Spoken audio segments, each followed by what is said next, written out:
one of my favorite parts of this job. I've been here for a number of years now, and hopefully with that, you know, with the wisdom that I can impart on to you. Okay, everyone can hear me? Okay? All right. Okay, great. So I'm going to tell you a little bit about my personal background and how I got to where I am here today. And then the second half of my talk, I'll talk to you about my research. Okay.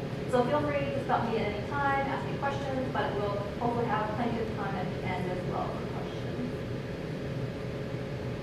Okay, so you just heard my very impressive sounding CV, right? So you probably took one look at me and said, oh my God, okay, well obviously she's Asian, so she must be like a math genius. She definitely knows kung fu, right? Plays piano, maybe violin, right?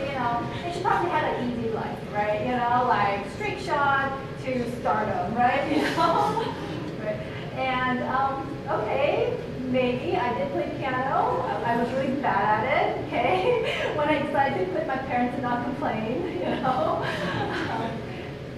but I would say my trajectory here was not so straight, and so hopefully I can tell you my personal background. I was actually born in Seoul, South Korea. You know where we are, right? Do you guys know where Korea is? Yeah? Oh, okay. Any Koreans? Okay, all right, here we go. Right, so where are we? I was born over there, right? And if you actually trace back my paternal side, so my dad's side of the family, we have roots in what is now North Korea. We lived there before it was North Korea. I don't remember, but I've heard stories of my great-grandfather owning a mountain, and his business was a logging business. He would cut down trees, send them down the river, and sell them. And so he was kind of this entrepreneur in what is now North Korea. And of course, at the time of the war, there was a huge conflict, and my grandfather and my grandmother, they had to literally run across the divide under threat of being shot dead on the spot. Okay, and so that's kind of like my personal family history. My parents were born in what is now South Korea. And my dad, in his 20s, he also being a very entrepreneurial type, decided that, you know what, I am ambitious, I'm young, I'm going to go start my own business. And so he actually started a sweater company. And he quickly realized he knows nothing about sweaters, and he certainly knows nothing about running a sweater business. And it quickly went bankrupt. And in Korea, the bankruptcy laws are not that great. So my parents and our family, our extended family, had to pay back all of their debt, which means that we had nothing. My mom had to sell her wedding rings, basically, to pay back all of the debt. And so that was kind of this low point in our family's history. And my dad, was devastated, and he's like, okay, you know what? I need to make a new life for myself and for my family. And so he wanted to go far, far away, and that's why we ended up in the United States. And where did he go? Where did he decide to go, right? This huge land, right? We went to Alaska. Okay? I think maybe at the time, a lot of people questioned his decision, like, why the heck, right? When did you go to Alaska? Do you know it's cold? It's really, really cold there, right? I think his thought was, you know what? In Alaska, there's probably very little competition. Okay, I give him that, right? And on top of that, he didn't want to see any more Korean people. He was like, I am done with Korean people. And there are probably very few Korean people in Alaska. So we ended up in Alaska.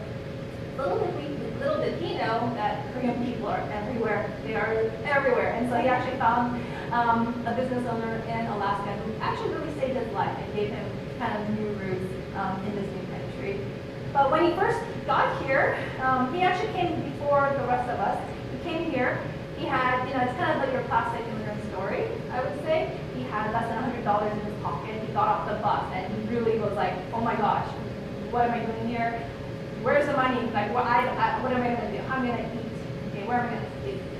And this is he came all the way to the United States, and he thought, this is the best idea yet. He's like, I'm gonna shine shoes. That's right. I'm gonna go to Alaska and I'm gonna shine shoes, and that's how I'm gonna survive, right? Well, you know what? In Alaska, they don't really wear a lot of fancy shoes. They wear boots, right? Snow boots, and they don't really need a lot of shine. So so that kind of quickly went away. He's like, okay, I have another idea. All right, I'm going to sell ice cream, right? I'm going to sell ice cream out of a van, okay?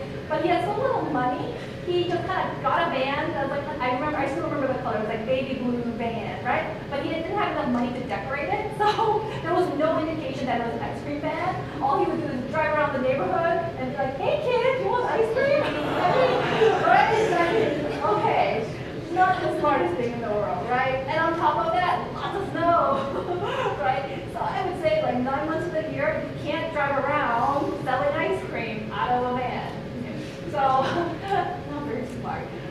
So he quickly kind of iterated through different business ideas, and he did finally kind of get his foothold in like a restaurant business as well as a hotel business.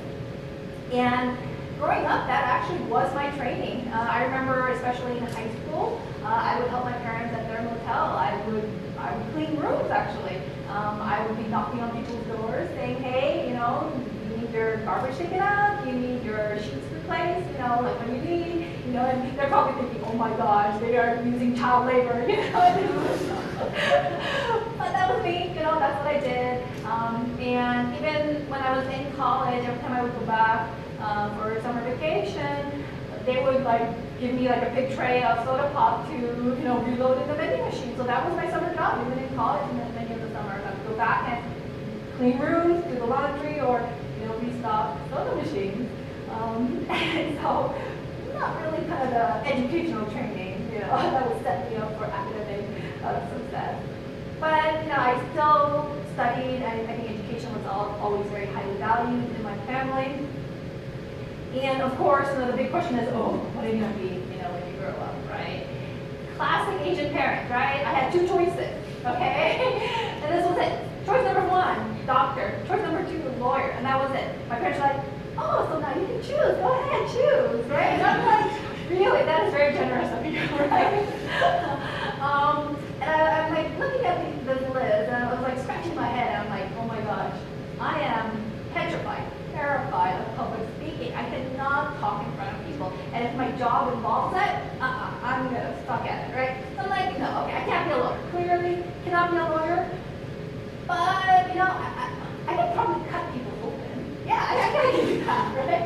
So that was it. That was my decision. I'm going to be a doctor, right? And that was as simple as that. I had really no other choice presented to me. And I didn't know any better. And next question, of course, is, okay, I mean, obviously you're going to have to go to college, right? And that's like the mantra. You have to go to college. And yes, college is really great. But where do you go? Where do you go, right? And my parents, again, they knew Harvard, Yale, and Princeton, but I'm like, heck, how am I going to get into those places, right? I mean, there are geniuses in this country. Why would they select me over anybody else?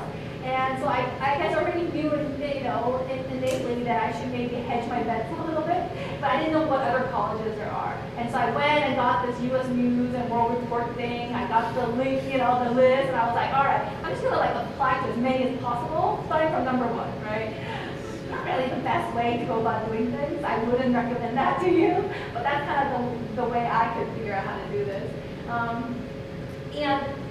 So I applied to a whole bunch of different places, and back then, computers, laptops, and everything, that was nowhere, right? And so I remember I had a typewriter. I had like this, you know, kind of teal typewriter, and I just basically applied to as many places that I could literally type the application for. You guys probably don't know what a typewriter is. yeah, you're using yourself, right?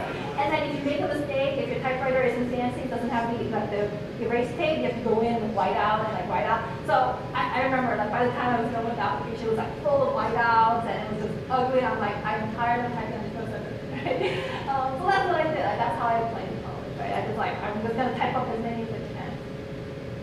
And of course, I got rejected to a whole bunch of places. I mean, I was, you know, nowhere near competitive. But somehow, something miraculous happened, and I got accepted to some of these places that I applied to. I was like absolutely shocked.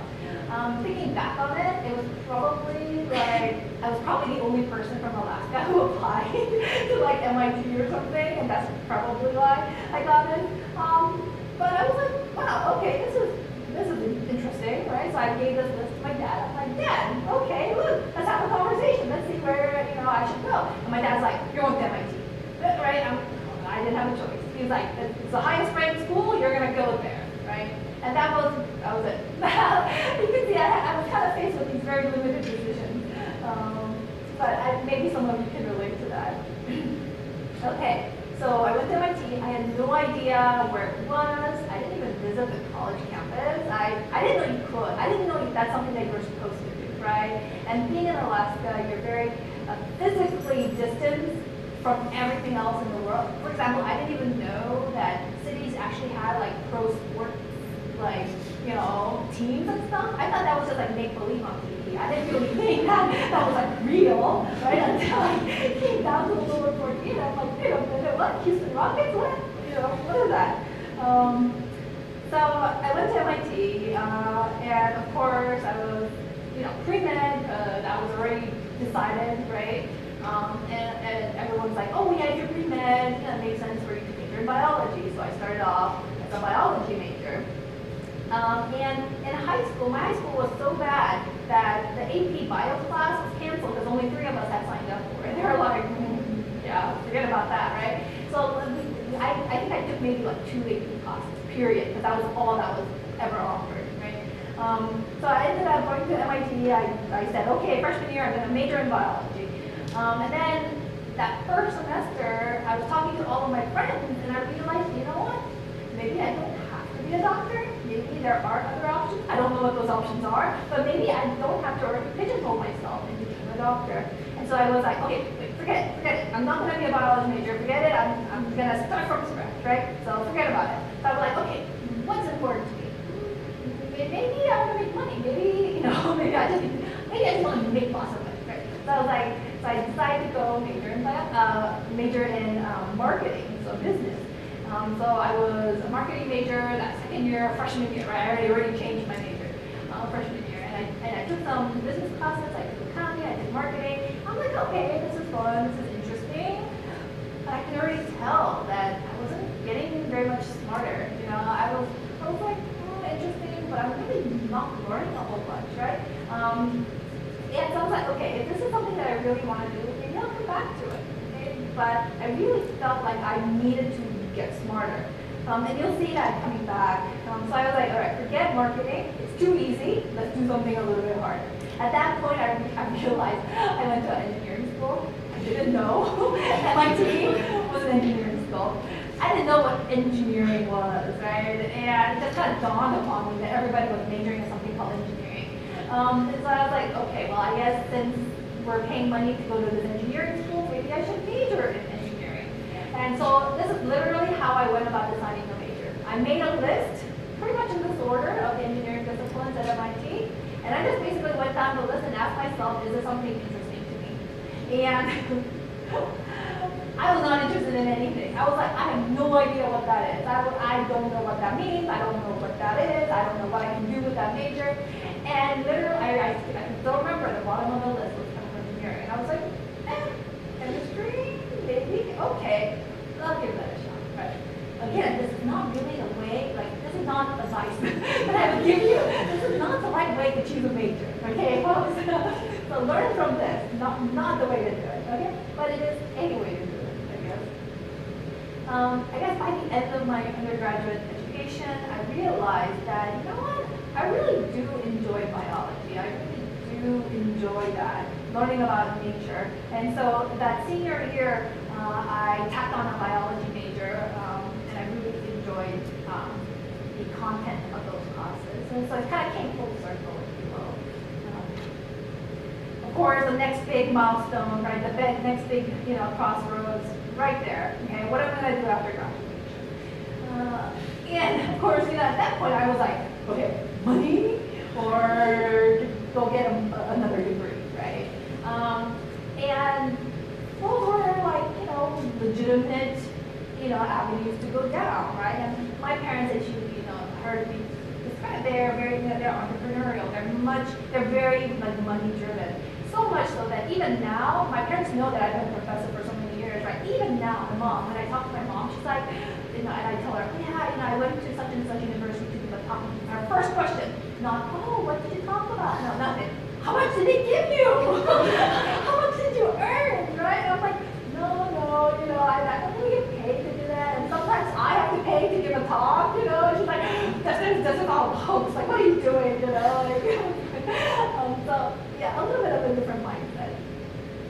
but towards the end of my undergraduate career, I was still like facing this question, like, what am I going to do?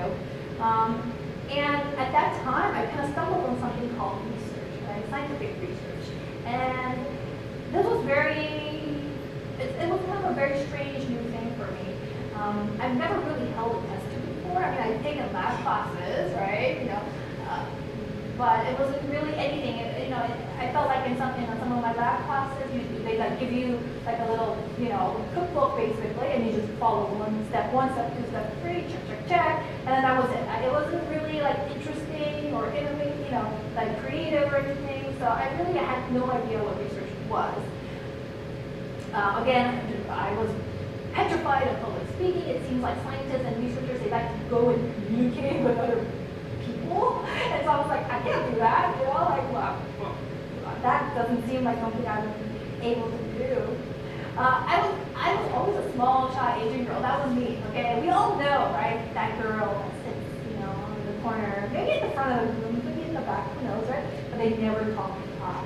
Never, they're there. They're clearly alive and breathing, but they never speak, right? That was me, People knew what I existed, but I never said a word. I never raised my hand to answer questions, nothing, right? And so I think people probably never thought that I had any ideas in my brain just because I was always so quiet. And of course my parents, my parents and their expectations of me, always huge influence on my life, as you can see. When I told my dad in particular at the end of my undergraduate that I was going to go get a PhD, I thought he was going to be excited. He's like, yeah, totally, right? He's like, oh, no, what? No. And he was actually really disappointed that I was going to go get a PhD. He was like, we spent a lot of money on you. You can go to college, get a job, and get a husband, right? That's it, right? You graduate, you get a job, you have kids, you have a happy life, and end of the story. Nothing else, right? And I was like, no, I think I want to do this whole PhD thing. And it actually took me a little bit to try to convince him that this is something that I really want to do. But I think what really made me want to go do this PhD thing was at the end of my junior year in college, I worked for a company. I did an internship at this biotech company, and the technology was really interesting. They were making artificial skin, right? So they're making skin outside of the body, and they were going to go and use this on burn victims, so people whose epidermis, right, their skin has been burned off, they can then use this artificial skin on them. Maybe diabetes patients, I think we probably all know people with diabetic foot ulcers, their skin that never heals, so you can use this artificial skin to fix those points. And the technology was so cool and interesting. But as a bachelor, like an undergraduate student, I was stuck in a really boring project. All summer, my job was to connect one piece of tubing with another piece of tubing in the most sterile and efficient manner. So this is the thing I did all summer. I was like, okay, next.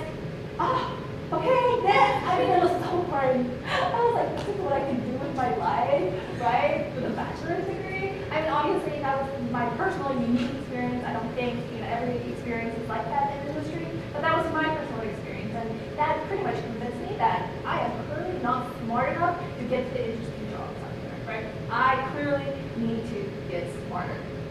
And so, and I also realized that college and the years of schooling really trains you to understand the rules of the game of the classroom, right? Because there are clearly rules, right? There are ways you can get an A. You look at the students who get really good grades. There's a kind of a recipe to getting an A, right? You can figure out what the expectations are of the teachers, and that will also continue in college. And I was like, at the end of my undergraduate, I'm like, yeah, I got this whole getting A thing down, pat, right, check, got it, okay. How is that useful in real life, right? How is that going to solve really any meaningful problem in the world? And I was like thinking, no, it's not going to, right? It's kind of a means to an end. It's not the end in itself, okay? It is important to get good grades. It is important to get information and knowledge into your brain, but you have to go beyond that, right? That is just kind of the basics. And when I got into, when I did my PhD, it was amazing. And I can definitely talk to you a lot more about my PhD experience, but it was the first time I felt like I can actually think on my own. I had ideas, and I didn't realize that scientific research was such a creative endeavor. I remember in college, in high school actually, my favorite classes it wasn't science, it wasn't math, it was actually literature. I loved literature, I loved poetry, I loved kind of those creative, aspects, and I didn't know how to make a living out of that. But now that I'm in scientific research, I realize that part of my brain, I use it every day. It's actually a very creative process. All the new creative devices, inventions that I create, it comes from my head, right? And so sometimes I say that, sometimes, what? I feel like I am an artist. It's just science is my medium, right? And so at the end of my, PhD, I was like, okay, another crossroads. What am I going to do with my life? This question just keeps haunting me like over and over, right? And so at that time, other professors kind of came to me, they started, giving me feedback, like, oh, okay, so you're a professor, right? Okay, well, then you're going to go for a professor job, right? And I was like, me? Me? Like little me, a professor? And so, of course, I went to Google professor, right? And I did this actually like maybe 5 or 6 years ago. And these are the pictures that showed up. First page, I swear. I typed in professor, and these were the pictures that showed up. And I was like, ooh, I think I see a problem here, right? Okay? I'm not male. I'm not white. I don't think I can grow a beard. I hope I'm not balding. I didn't really have any of the criteria that I could check off to be a professor. And so I was really concerned, is this something that I can actually do? But after talking to enough people, I came to the conclusion, heck, why not, right? Why not? That could be me. And so at that point, I was like, I have nothing to lose, right? If I go out there, I put myself out there, I don't get a job, well, fine, I go get a different job, right? I do something else. But maybe I can at least try this for a little bit. All right. So that's kind of what led me to here. I've been a professor for the last 8 years. A lot of ups and downs, obviously, a lot of things I've learned, but I still love it. It's a lot of fun. And now that I've been promoted, it's got me thinking, okay, what is the next phase of my career? What more do I want to accomplish with this position? Okay, so that kind of covers my personal history. Let me just tell you about what I do. Okay, I work in Hollywood. No. But if you've seen any of these movies or any of the virus, apocalypse, zombie movies, you would think that I pretty much wrote all of those scripts, right? I think at least one of these kind of virus movies, I think the plot line is a female scientist engineered a virus for gene therapy to cure cancer. And I'm like, yeah, that's me. Okay, where's my royalty checks, But it's interesting that I think Hollywood and the media, as well as public perception of viruses, they tend to be very negative, right? They think that viruses in general are bad, and if you're engineering viruses for anything, that is thoroughly bad, and we will definitely bring about our own apocalypse that way. Okay? That is really fiction, okay? And the truth is actually very far from it. And the fact is, viruses are literally everywhere, okay? You're sitting there, you're thinking, oh, I took a shower this morning, I'm so clean. No, you are covered in viruses, okay? Head to toe, every single surface of your body completely covered in viruses, okay? The plants, anybody like gardening? Plants completely covered with viruses. Anybody eat salad? Anybody have salad? Yeah? Plant viruses, okay?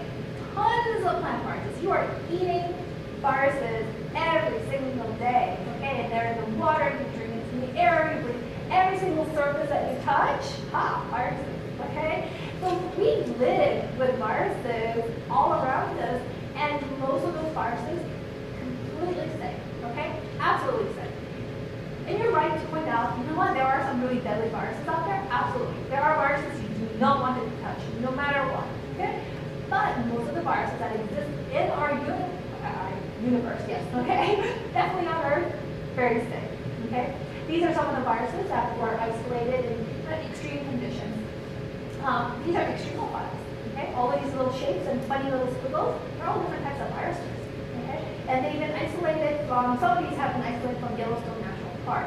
So these viruses are super, super stable. They can exist at high temperatures, low peaks, in extreme conditions. You go to the depths of the ocean, you'll find viruses there. So there's a lot of natural diversity in the world of viruses. And I guess, you know, in the biomedicine area, I work in a field called gene therapy. And that is where you use a little piece of DNA. The piece of DNA encodes some for information, some kind of information. You take that DNA and you introduce it into the human body. So you deliver it into people, hoping that that piece of DNA would produce some kind of therapy. Okay, so that is gene therapy, genetic therapy. And if you just try to inject DNA directly into the body, the DNA gets degraded really quickly.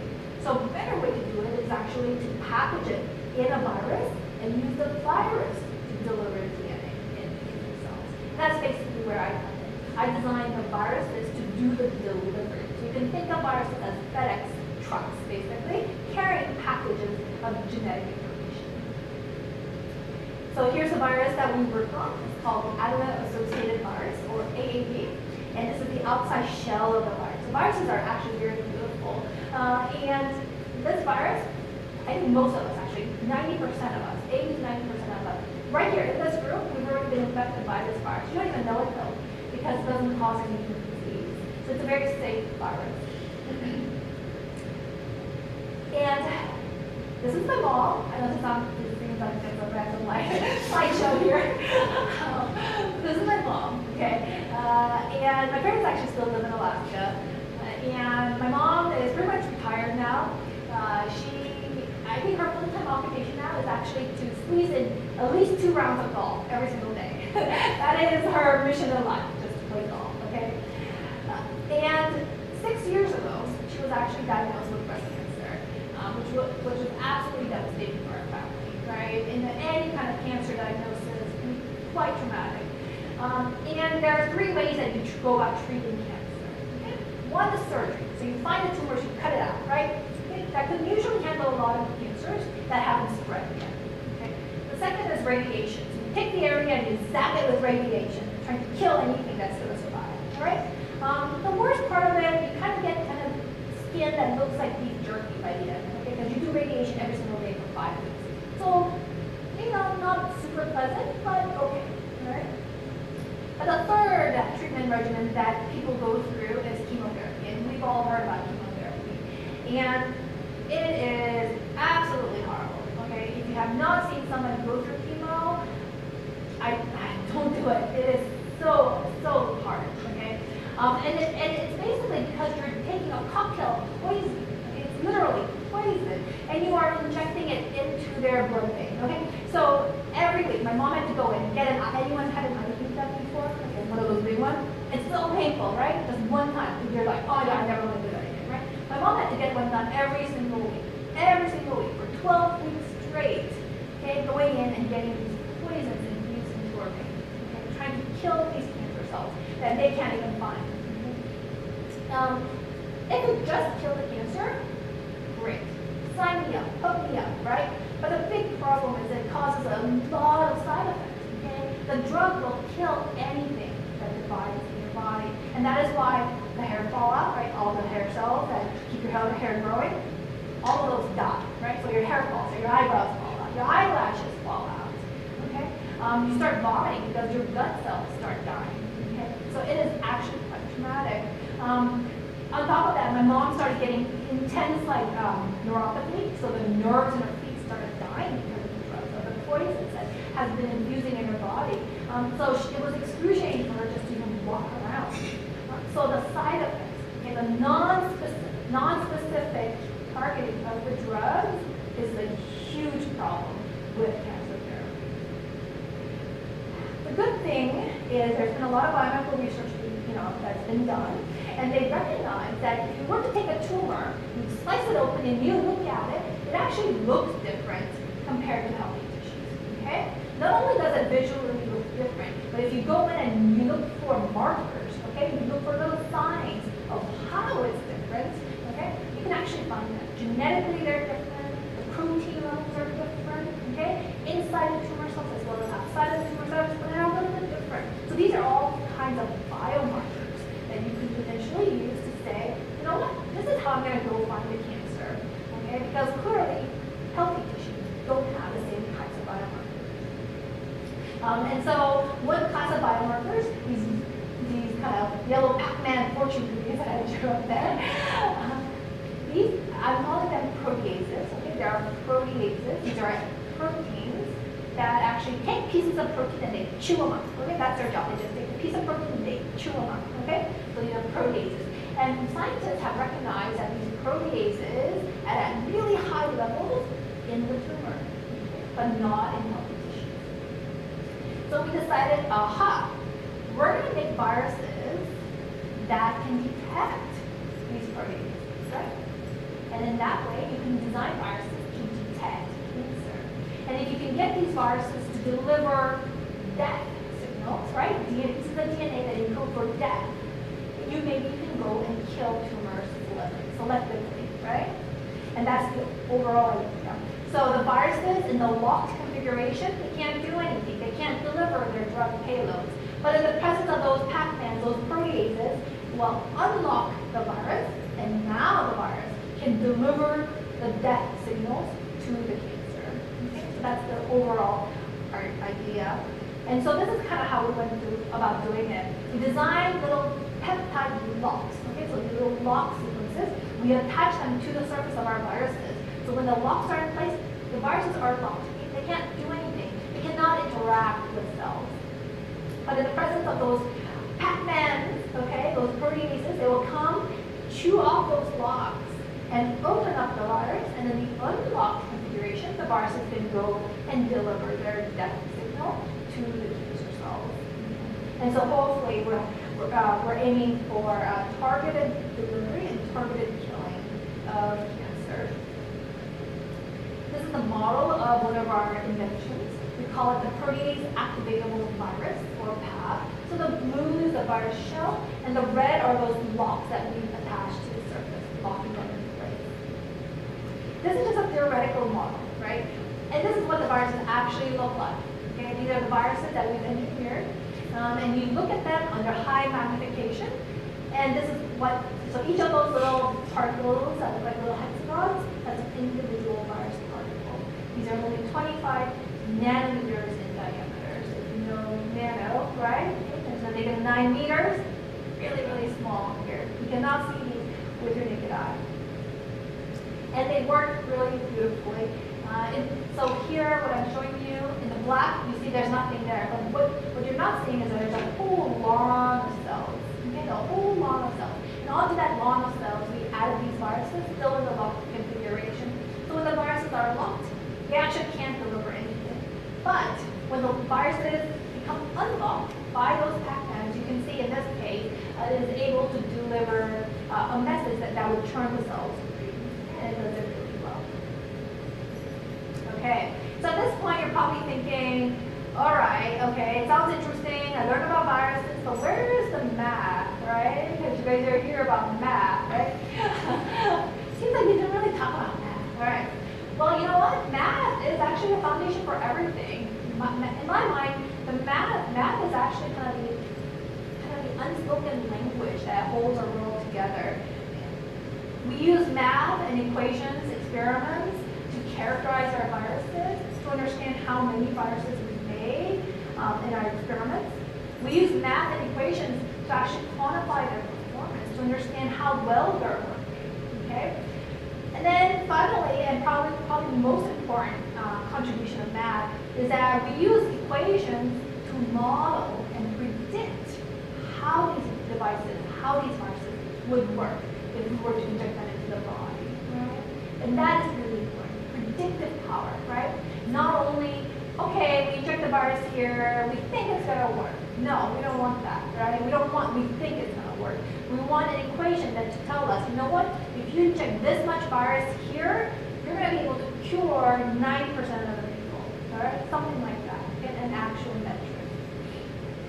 Okay, so I'm almost at the end here. Here is my take-home point. So I know I said a lot, but there are only 3 things that you want to remember. Okay, there's just 3 things I want you to take away from my talk today.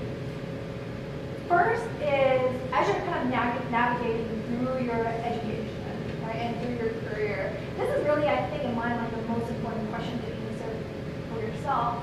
Do you feel like you're getting smarter? Okay, with everything that you do you feel like your brain is getting a little bit bigger? Okay, and if it's not, you're probably not stretching yourself. Okay, you're not, okay, reaching your capacity. You should always be operating at that edge of your capacity, and that's really the only way you're going to get better and do something that is actually meaningful and impactful to our society. Okay. Second, we do cool things with viruses. So remember our lab, cell lab. Okay, I think we do a lot of really interesting and crazy things with viruses. Hopefully not to create zombies, I promise, but a lot of really fun things. And lastly, even though I didn't really spend a lot of time talking about equations, it actually underlines everything that we do. In my mind, math really is the language of technology, and without math and math principles and equations and ways of thinking about what we do in mathematical terms, we would not be able to do what we do. Okay. I work with a really great group of students here. I have 6 PhD students and a number of undergraduates. Historically, I've also taken high school students. Right now, I have 1 high school student working with me this summer. And so if anyone is ever interested in getting their feet wet in research, there are definitely opportunities. Okay? And then our funding support. And I've been told that I need to get a better web presence. So we do have a Facebook page. Like it, right? We're like pushing for 40 likes. All right, we've been at it for 2 years. Okay, this year we finally broke through 30.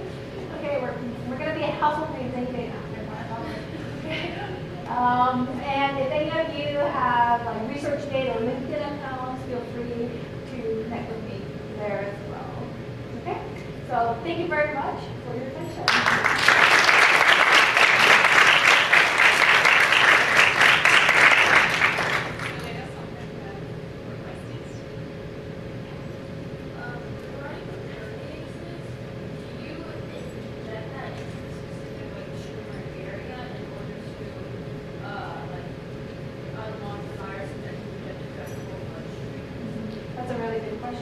I think that, so for us, our advantage is that we don't have to do that.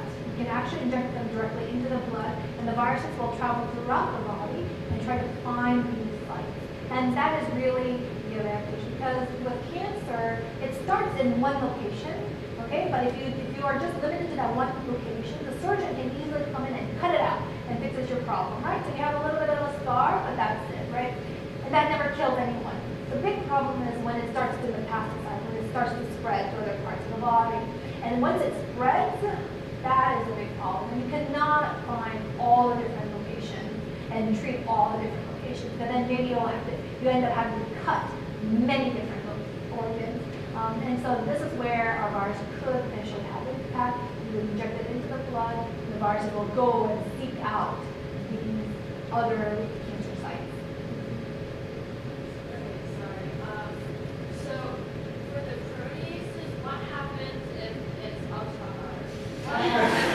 For the proteases, what happens? Is it possible for them to unlock the virus in the wrong location? Yeah, no, that's a really good question. So, untargeted delivery, right? Non-specific delivery, that's still a big problem. Because proteases, they're really important in normal processes.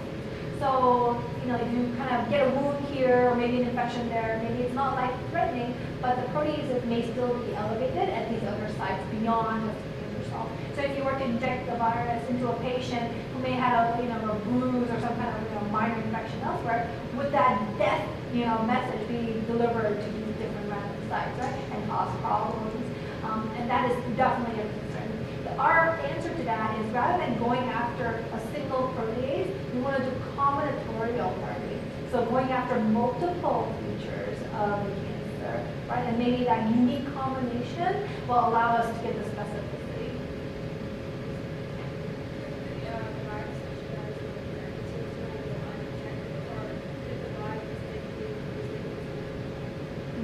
Yeah, that's a really good question, actually.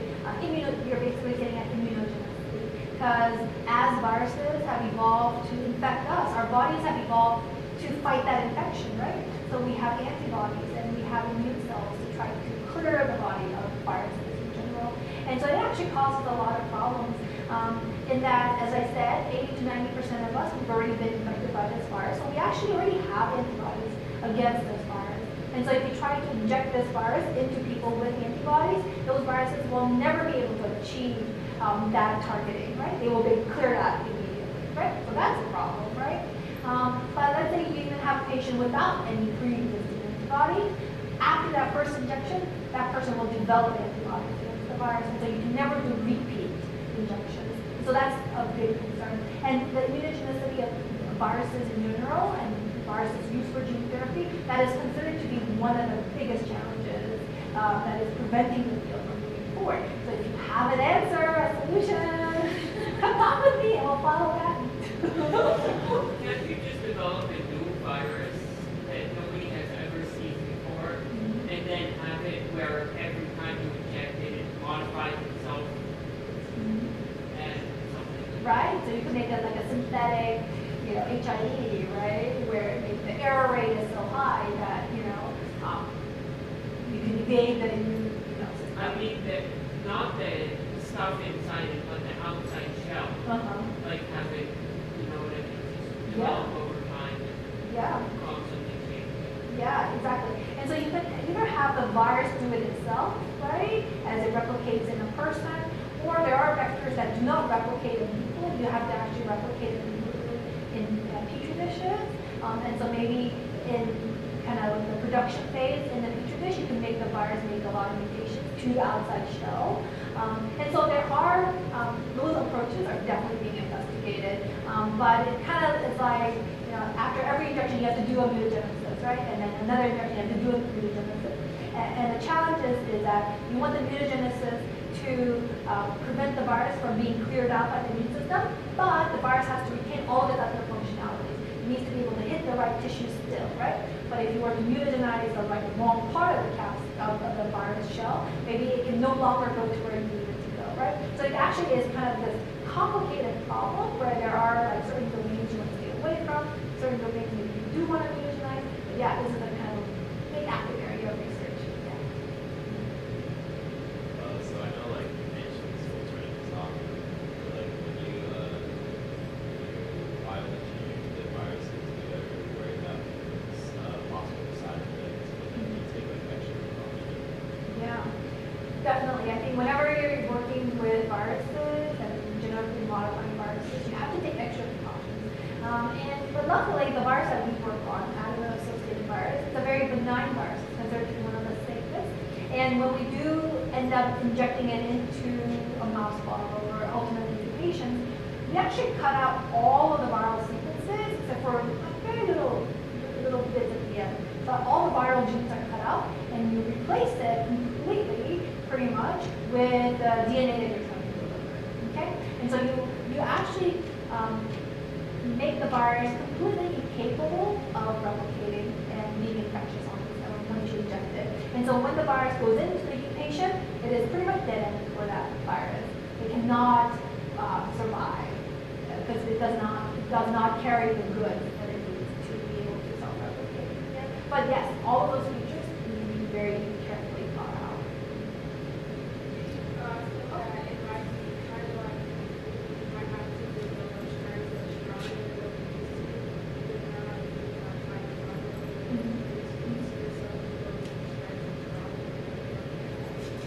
So I don't know about stronger. It's more like we want the viruses to target different tissues versus others, right? So these viruses, if you inject into the bloodstream, they tend to kind of go everywhere, and in particular your liver and your spleen, but maybe that's not where the target cells are. And so you're trying to kind of change what the virus likes to infect. And that is actually most of our focus, is trying to change what the virus likes to infect, not necessarily to make it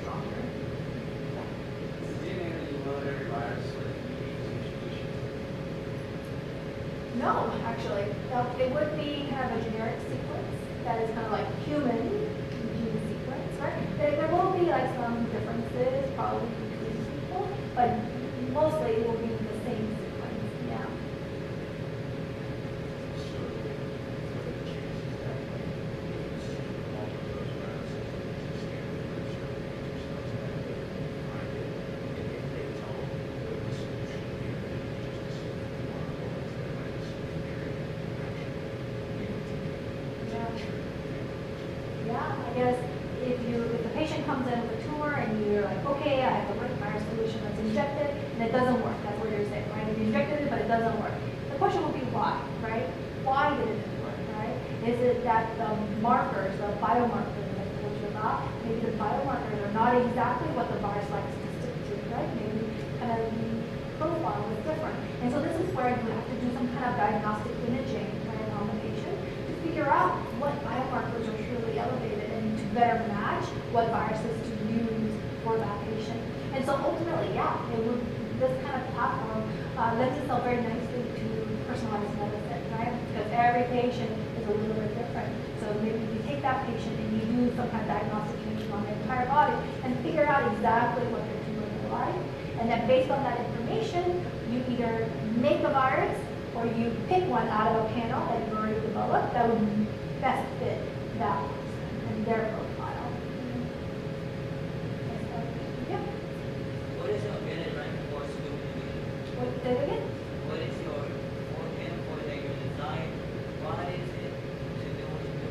Why do you Why do I do what I do? Yeah, right? Why do I get up in the morning, right? No, that's a good question. That actually is. So, as you saw from my background, like science and technology was never really kind of something that was in my consciousness growing up. I always knew like doctors are great, but I didn't realize like research or technology or anything like that should be something that I should be interested in. I was not one of those precocious like youngsters like you. You guys are probably way more precocious than I was. And you know way more at this point than I did at your age. And so for me, I was always just trying to kind of fulfill my like inner desire to just get smarter and just to learn a little bit more and kind of keep on pushing myself to do something that is hard for me, okay? If I found something like too easy, I'd be like, kind of like the whole marketing thing, I was like, fine, a little bit easy. So for me, it was kind of this inner desire to always just kind of push myself and see where my boundaries are. Because I've definitely hit boundaries where I'm just like, boom, can't do it, all right, let's turn around, And so for me, that is really important to me. The other thing is I truly feel like even though, I'm like this tiny little Asian person, right, I can actually make an impact. I really truly believe I can, It may not be like $1 billion company, right? I may not be the next Mark Zuckerberg or whatever, right? But I feel like in my own way, I can actually make the world a better place in some little way, either through education or through my work in research or whatever. I truly do believe that is something that I am capable of, and I want to be able to do that. Okay? And so that's kind of what really drives me. And the last bit is, it's really fun and exciting to be able to like go into lab or see something that my students have done and like show me that data, and we know at that moment, you know what? We are the only ones at this moment, right, in the world to know what we know, right? We are the only people in the world to have seen this information, to see this data, or to have invented this thing, right? We are the only people. And that is really cool, right? That is really, really cool. So I think it's probably a combination of things that really make me enjoy what I do. Did your mom survive her cancer treatment, and was she part of the inspiration? Yeah, so the funny thing is, I started on this kind of like cancer research journey even before my mom had cancer, just because, a lot of people work on cancer, it's a really big problem, and so I was like, okay, well, everyone's doing it, maybe I should do it too, right? And so I was kind of already on that trajectory, but I wasn't like, my heart wasn't really in it, I was like kind of doing it just because, like, that's what you're supposed to do. And then, so when my mom was diagnosed with cancer, it was kind of this huge, like collision of my personal and professional life. And it was kind of this really weird, confusing time, you know. I'm like, oh my God, like, what do I do, right? And so my mom, you know, she will be finishing her anti-estrogen treatment this year. So as long as you kind of survive that first 5 years, your prognosis is good, right? So she was diagnosed 6 years ago, so she's almost done with her 5-year period. But I think once you have cancer, you never can really feel safe, right? You know, you're always like a little nagging thing in your brain. You're like, what if like one guy got away, right? You know, what if that one cell made it out, right? And so I think it really forces us to really think about what's important in our lives every day, you know, and just kind of remember that life is so short. Yeah. What are like some possible ways to What other ideas? Yeah. Well, we have a lot of ideas, but I'm going to have to make you sign something. No. One of our latest inventions, actually, instead of using these proteases, I want to use light, actually. Okay? So this can be an application, maybe not for cancer, but for other diseases, where you may know kind of the area that you want to target. Okay? And so we have viruses where you shine light on a particular area. The viruses will actually prefer to infect that area much higher than others. Okay? So you can kind of do light-directed gene delivery, if you will. So that's one of our latest advances. But we have a lot of really crazy ideas like that. Yeah.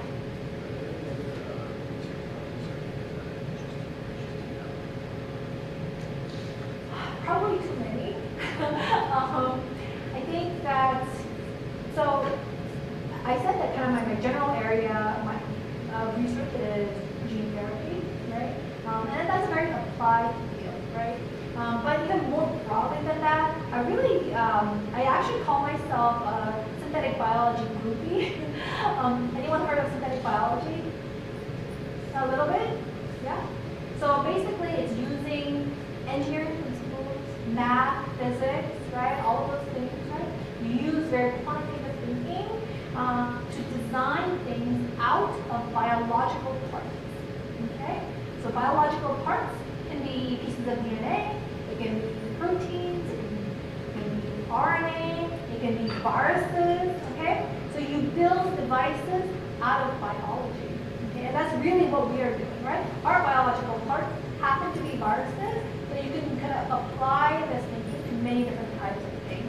And in my mind, I think synthetic biology and kind of that approach is really the future. And this is a field that really got its birth, or I guess its real organization in the early 2000s. So, I mean, you guys were all born after 2000, right? Maybe right at 2000? Oh, I'm so old. Okay, because I remember the year 2000.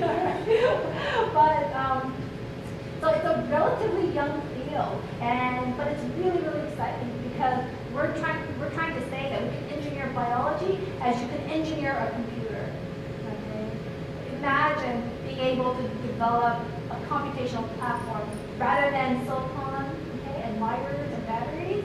About making them out of cells and DNA and proteins, right? That is actually the future in my mind. And that's a lot of things that we're thinking about. So there is stuff that you have to do that. Okay, all right.